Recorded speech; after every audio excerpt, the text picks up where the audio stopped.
So what I'd like to show you now is how to do the Tunisian honeycomb stitch. And the honeycomb stitch is a combination of a Tunisian slip stitch and a Tunisian purl stitch. So as usual, we skip that first vertical bar and we're going to work into the second vertical bar there. And we're going to make a Tunisian purl stitch. So we bring the yarn forward, we work behind the yarn, insert our hook into the bar, bring the yarn back, yarn over. So there you see that yarn in front of the stitch.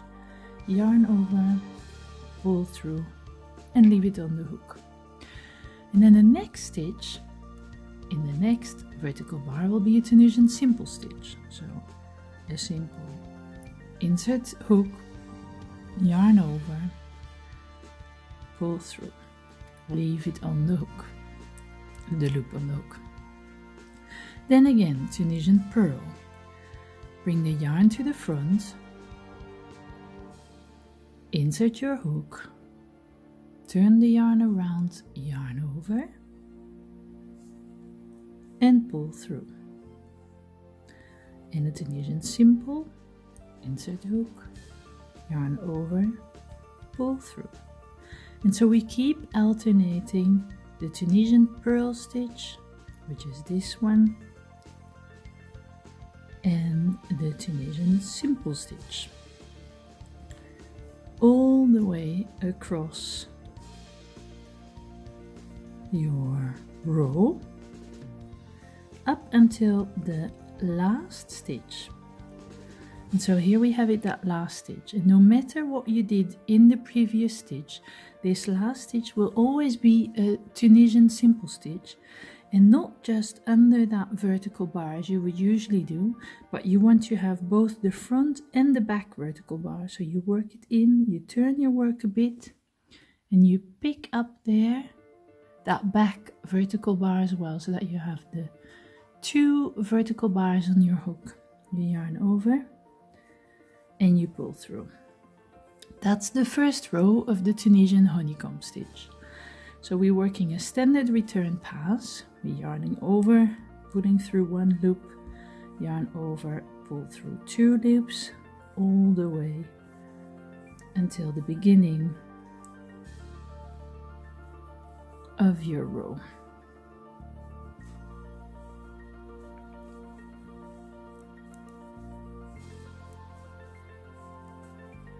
So that's the first row.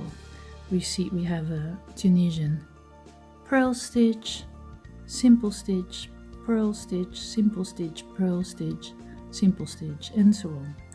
And so for the second row, there where you made a purl stitch, so the first one was a purl, you're now going to make a simple stitch. So we're basically switching it around. We skip the first vertical bar, we work into the second, and we make a Tunisian simple stitch. Insert hook, yarn over, pull through. Then the second one, we had a Tunisian simple stitch there. We're going to make a Tunisian purl. So you move the yarn to the front, insert hook, yarn over, pull through, Tunisian purl. Then again, where there was a purl, we make a simple, and where there was a simple, we make a purl stitch. And that's how you work all the way until the end of your row.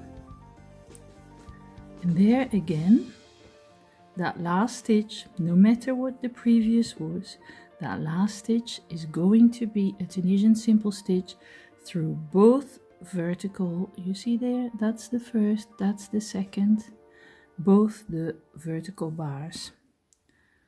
There it is. Yarn over, pull through.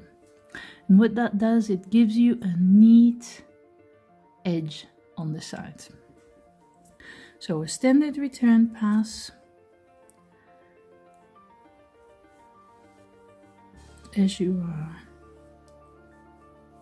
used to by now.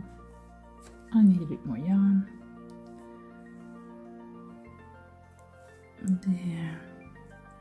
All the way through 2 loops, except for that first one where you pull through 1 loop all the way to the end. And you see, this is the beginning then of the resulting fabric.